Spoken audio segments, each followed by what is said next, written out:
Sept being dragged to. All of the actions taken by Israel in our country are a series of unilateral actions that aim to entrench occupation. Israel has re-established the administrative and military authority in the West Bank with a unilateral decision,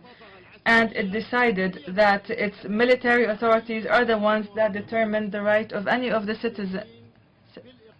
on whether to reside in any area of Palestinian land. And Israel is the one that decides to confiscate our land and our water and to obstruct our movement as well as the movement of goods unilaterally. And yet they speak of unilateralism. Despite our agreements, and these agreements forbid unilateral individual actions. Ladies and gentlemen, in 1974, our deceased leader, Yasser Arafat, came to this hall and assured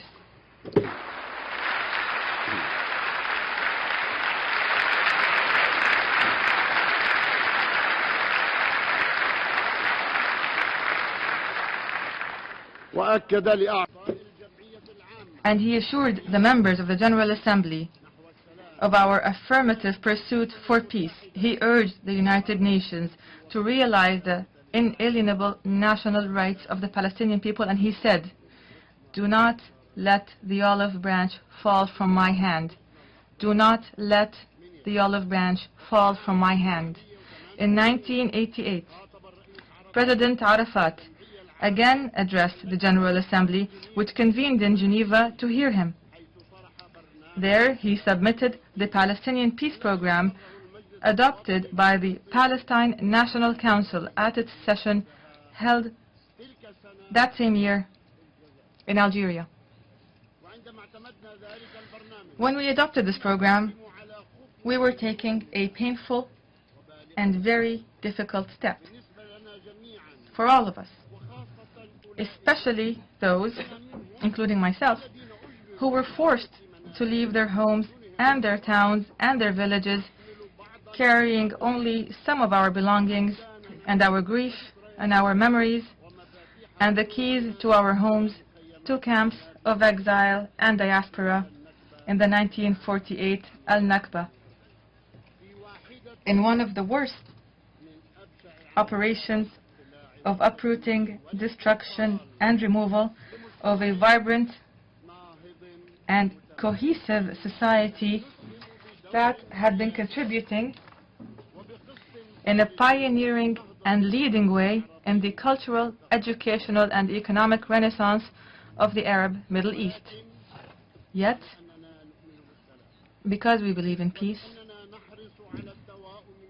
and because of our conviction in international legitimacy, and because we had the courage to make difficult decisions for our people,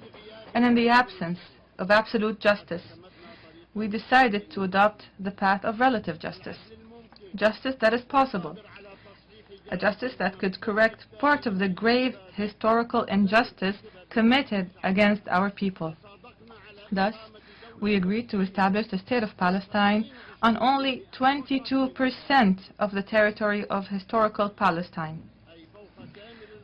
on all the Palestinian territory occupied by Israel in 1967. We, by taking that historic step, which was welcomed by the states of the world, made a major concession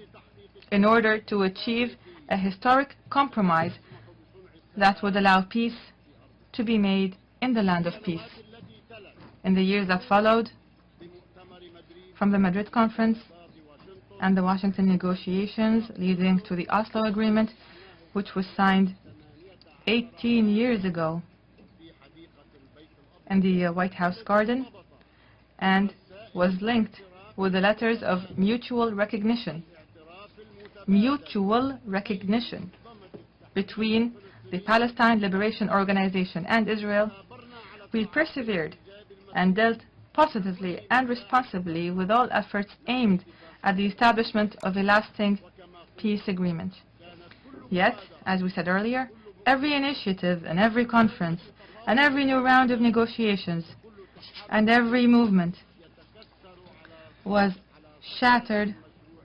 on the rock of the Israeli settlement expansion project. Mr. President, ladies and gentlemen, I confirm on behalf of the Palestine Liberation Organization, the sole legitimate representative of the Palestinian people,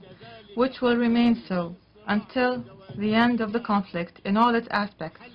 and until the resolution of all final status issues, I affirm the following. Number one, the goal of the Palestinian people is the realization of their inalienable national rights and their independent state of Palestine, with East Jerusalem as its capital on all the land of the West Bank, including East Jerusalem and the Gaza Strip, which Israel occupied in the June 1967 war, in conformity with the resolutions of international legitimacy and with the achievement of a just and agreed-upon solution to the Palestine refugee issue in accordance with Resolution 194 as stipulated in the Arab Peace Initiative, which presented the consensus Arab and Islamic vision to resolve the core of the Arab-Israeli conflict and to achieve a just and comprehensive peace that we are committed to and work towards. To this we adhere, and achieving this desired peace also requires the release of political prisoners and the prisoners of freedom and Palestinian detainees in Israeli prisons without delay. Number two,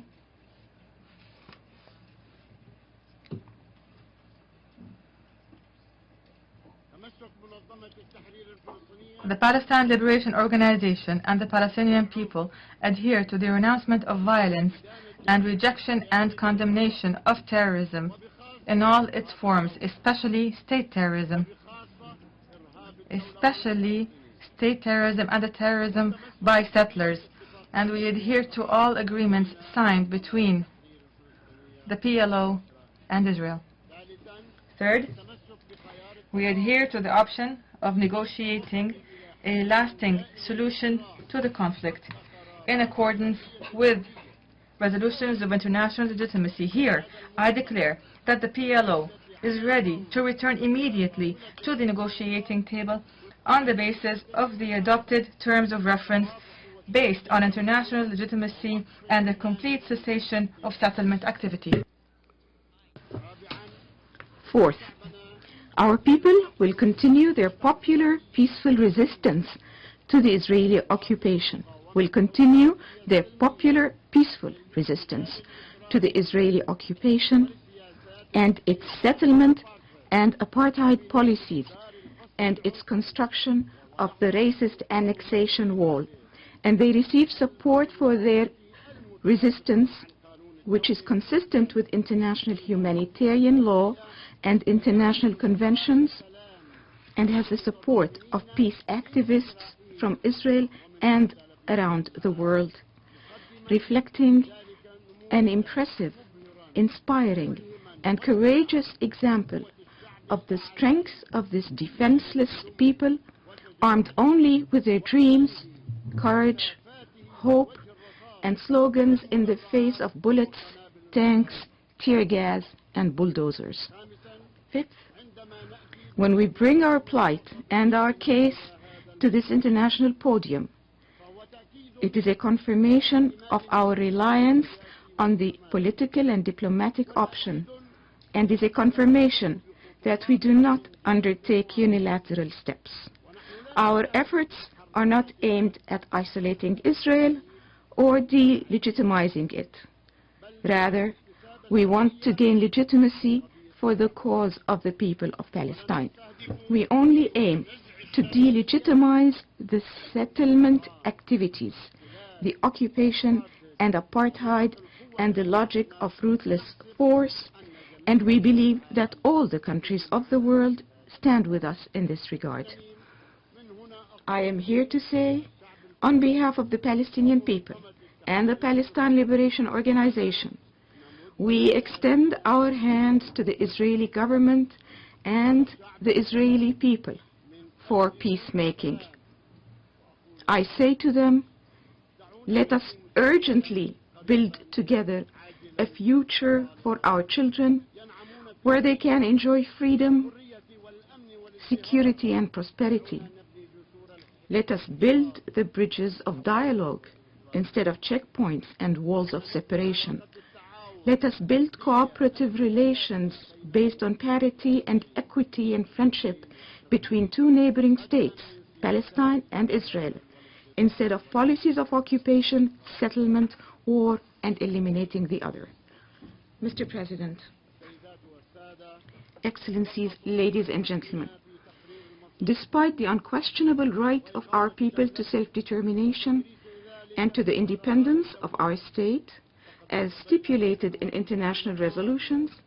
we have accepted in the past few years to engage in what appeared to be a test of our worthiness, entitlement, and eligibility. During the last 2 years, our national authority has implemented a program to build our state institutions. Despite the extraordinary situation and the Israeli obstacles imposed on us, a serious, extensive project was launched that has included the implementation of plans to enhance and advance the judiciary, the apparatus for the maintenance of order and security, the development of administrative, financial, and oversight systems, upgrading the performance of institutions, and enhancing self-reliance in order to reduce the need for foreign aid. With the thankful support of Arab countries and donors from friendly countries, a number of large infrastructure projects have been implemented, focused on various aspects of services with special attention to rural and marginalized areas. In the midst of this massive national project, we have been strengthening what we sought to be the features of our state, our future state, from the preservation of security for the citizen and public order, to the promotion of judicial authority and the rule of law, to strengthening the role of women via legislation, laws, and participation, to ensuring the protection of public freedoms and strengthening the role of civil society institutions,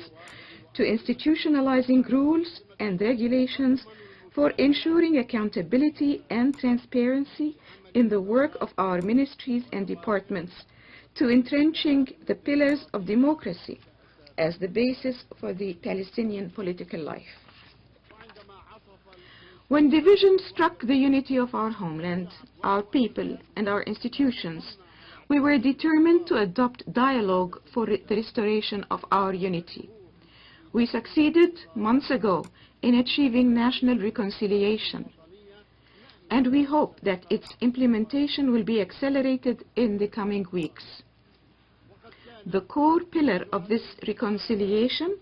was to turn to the people through legislative and presidential elections to be conducted within a year, because the state we want will be a state characterized by the rule of law, the exercise of democracy, and the protection of freedoms and equality of all citizens without any discrimination, and the transfer of power through the ballot box.